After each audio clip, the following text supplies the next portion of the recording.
Welcome to episode 3 of Secrets of the West Coast Main Line. Today, we delve into a side of the West Coast Main Line that many passengers never think about: its role as a freight powerhouse. Stretching from London to Glasgow, this isn't just a passenger railway. It's a vital corridor for Britain's economy, moving goods day and night, rain or shine. The West Coast Main Line wasn't born as a single railway. It's the result of many 19th century railways, each built by different companies with one goal in mind: moving goods. Whether it was coal from the Midlands, cotton from Lancashire, or steel from Scotland, freight came first. Over the decades, these lines were joined, expanded and upgraded, forming what we now know as the West Coast Main Line. By the time of the 1955 modernisation plan, British Rail recognised the importance of this corridor and electrified it to meet the growing demand for faster, heavier and more efficient freight services. Today, around 40% of all UK rail freight moves along the West Coast Main Line. That's a staggering figure when you consider the scale of logistics it supports, from supermarket goods and construction materials to imported containers and automotive parts. With over 2,500 train movements every single day, the West Coast Main Line is one of the busiest mixed-use railways in Europe, and freight is a huge part of that.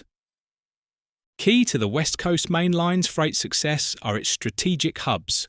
One of the biggest is DIRFT, the Daventry International Rail Freight Terminal, a vital interchange connecting rail to the UK's road network and serving major companies like Tesco.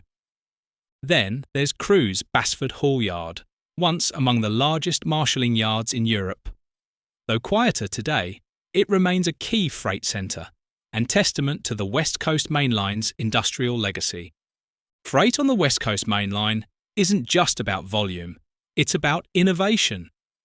In 2021, Britain's heaviest ever freight train ran on this line, hauling 3,600 tonnes of stone from the Peak District to London.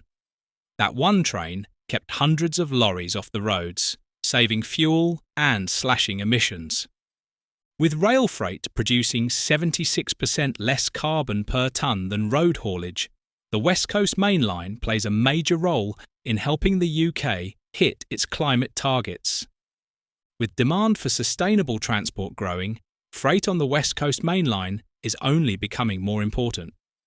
Network Rail continues to invest in new sidings, signalling upgrades and capacity improvements to future-proof the line for generations to come. The freight story of the West Coast Main Line is far from over. It's a lifeline for Britain's economy and a vital link between past and future. Thanks for watching episode 3 of Secrets of the West Coast Main Line. If you enjoyed uncovering the freight story behind one of Britain's busiest railways, please give this video a like, share it with fellow train enthusiasts, and subscribe to our channel. Don't forget to hit the bell icon so you never miss the next journey into the secrets of Britain's railways.